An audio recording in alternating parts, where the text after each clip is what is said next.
I could personally witness what's going on in the lower levels of Dulce so that I could tell people.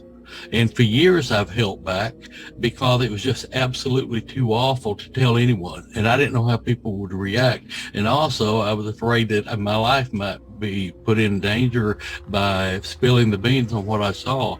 But I'm going to tell it here today. And for those of you that are have a weak stomach, I suggest you stop listening to it. Or if you can't deal with fright very well, maybe you need to not listen to the rest of this, okay? I'm trying to think for your best interest. But we get there to Dulce, and we approach an area where small crafts are coming in. There's lots of them. It's like a big hangar. And out of each craft, I could see that they would bring out one, sometimes two. I don't know if there was three or not. It could have been three, maybe, humans. And they put them in like a little buggies that was on like a rail track. And they set the people up in that. Now, the overseers operating the system, shockingly to me, were human, or they appeared to be human. And what shocked me even more was these tall, Nordic, blonde-haired, blue-eyed men operating this system were wearing uniforms with the swastika on the shoulders, an emblem, an insignia of the swastika. Now, think about this and think about World War II and what all was going on there, and the association of this might indicate who was controlling Hitler and what was really behind all that. Yeah. In Henry Crane's book as well, he did mention that different groups of humans worship different reptilian gods unwittingly, and that sometimes the reptilian gods would fight each other and they would get the humans to try and wipe out the other group. Yes. In this case, I'm drawing comparison. He draws comparison to Hitler and the Jews. Mm-hmm. That's where his intense hatred for the Jews came from. It was influenced by these reptilians. Anyway, if you could just carry on. Well, we drew close to where these humans, overseers, were working. These overseers could not see me, nor the entity that was guiding me and taking me there. We were, to me, ethereal.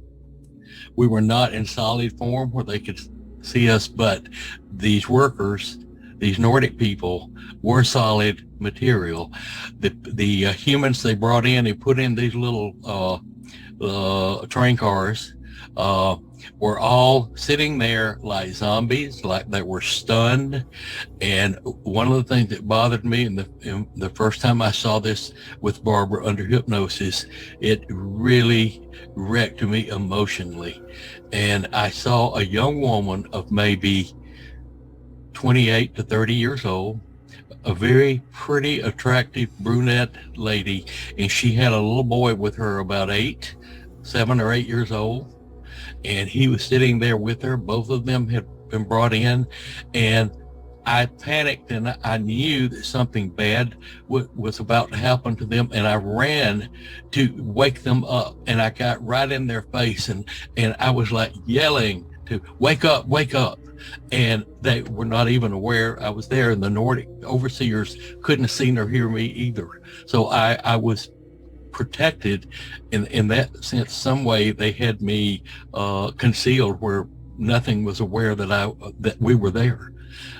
But this woman, they rolled on and went on down the conveyor belt, and so then we moved to a different area, and the person that was taking me, or the entity that was taking me, stopped and said, "Listen." And I stopped, and we listened, and in the background you could hear kind of like a very dull ripping kind of noise. And I remember beginning to feel panicky, and I didn't want to go see what was making that awful noise. And the entity that was taking me insisted and said, "You must see it. You must see it." And so I looked, and what I saw were human torsos hanging on big meat hooks, and they hooked bone to hooks in the back of the body, and they were ripping the bones out of the human bodies to fillet it. And who was doing this? The Nordics, these overseers. Do you remember watching Extraordinary Deceiving? Do you remember Never heard of that. No, I never heard of it. No, we definitely watched this. It was remember we spoke about the guy waking up in his clone. You said it was a pretty good documentary. Oh yeah, I do remember now. Do you remember what he was saying? That he was walking past one of these Nordics, and he said it was like their face just kind of shifted briefly into reptilian face and then shifted back. It was like a hologram that was put over the face. Right. Okay. Now I remember now. Thank you. Yes. Is it possible that this might have been an illusion? It's possible. Yeah. When you're dealing with this phenomenon, anything is possible. You know. Royce, sorry, continue. It's quite all right. The next phase of Dulce that I saw was we went to a large room that was extremely cold, and inside this room were boxes that were like little small metal caskets, only they weren't caskets, they were more like coolers, and they were bringing in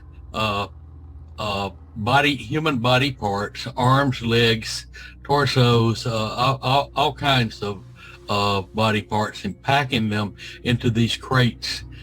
And then there were a lot of them. It was a big operation, and I saw, I'm going to say probably 6 different Nordics working on 6 different boxes at one time, if I recall correctly, and they were packing all this in, and then they were putting the boxes, once they're full, on a conveyor belt roller, and it reminded me of present day where your luggage comes in at an airport on those rollers.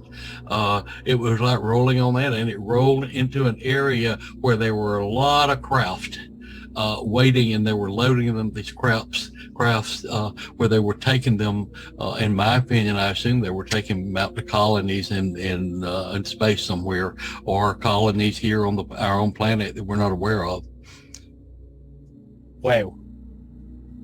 It's a meat processing plant. We've touched on it briefly before. But yes, but I never really went into detail like I just have now.